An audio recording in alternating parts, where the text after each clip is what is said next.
The Beauty in the Phoenix Robe, translated by Bhikkhuni Doan. Below is the account of a devout Buddhist disciple who strictly keeps the precepts, has opened his divine eye, and is able to communicate with the gods. Every word he shares is sincere and truthful, without false speech. May those with an affinity upon reading this abandon evil and cultivate goodness, diligently regulate their minds, and widely propagate it to awaken others, thus generating immeasurable merit. Yesterday was the day commemorating the Bodhisattva Mahastamaprapta.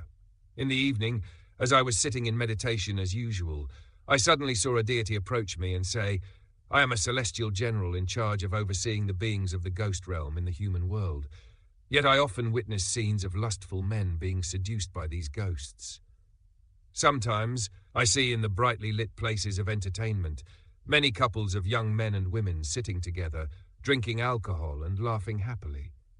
Even though I can clearly see that these people are being ridden on the neck and strangled by little demons with green faces and white fangs, why is it that they do not feel anything at all? Sometimes I see a man trailing after a woman he just met, his mind full of lustful, excited thoughts.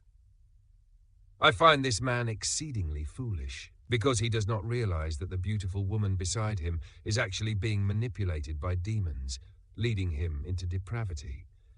In the very moment that they share a bed and engage in intimacy, the ghost children and grandchildren of this female demon are gathered around, watching hungrily for the chance to suck their vital essence. Even worse, they can devour the very life force of the man's blood and flesh. Yet the man remains oblivious, immersed in his own intoxicated desire. I see these men's vital energy constantly leaking away, their bodies growing weaker by the moment, but they feel no remorse whatsoever, ultimately dying from their own depraved, lustful ways.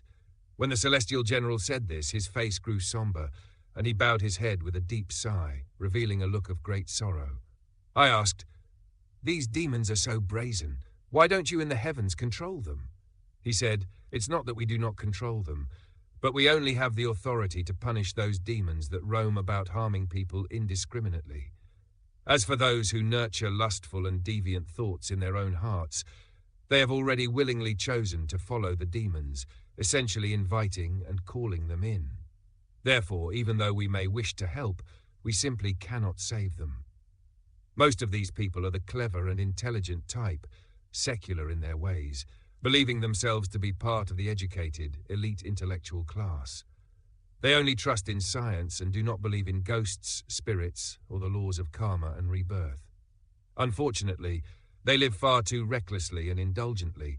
Lustful thoughts and deviant desires run rampant, and they refuse to listen to anyone's advice, blindly charging headlong into their own destruction.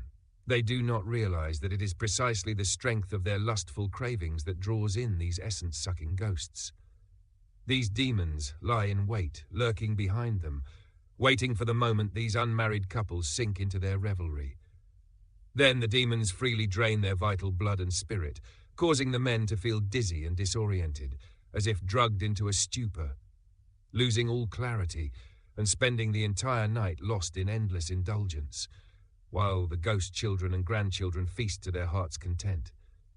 In the morning, when they finally awaken, they feel extremely weak and return home to rest, but as soon as they lie down, they suddenly feel a pain in their chest. If, at that moment when their eyes close, their fortune and blessings have already been depleted, they immediately become a lifeless corpse. According to medical diagnosis, they suffer from heart failure and sudden death. Source FB Vivian Wynne and FB Ans Tuan Tu.